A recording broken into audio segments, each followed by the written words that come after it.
ঢাকার দোহারে এক ব্যবসায়ীর বাড়িতে ডাকাতির সময় ১৪ জন আহত হয়েছেন। লুট হয়েছে ৭ ভরি স্বর্ণালংকার। পুলিশ জানায়, গতরাতে বিলাসপুর শেখেরঘাট এলাকায় ব্যবসায়ী নীলুয়ার হোসেনের বাড়িতে হানা দেয় ১৫ থেকে ২০ জনের একদল ডাকাত।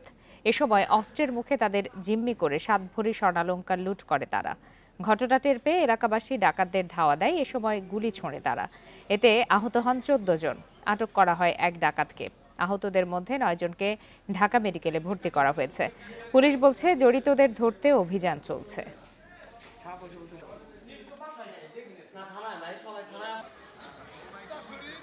মানুষের চিল্লাপাল্লা শুই না বাসায় থেকে বেড়াইছি, বেড়ানোর পর আমার সামনে পেঁচছে ডাকাই, পেঁচার পর আমার পায়ে গুলি করছে। লুটপাট করে যখন নাকি বেরিয়েছিল তখন যারা চাপতেছিল আর কি তাদের সবারই আক্রমণ আর কি গুলি করতেছিল।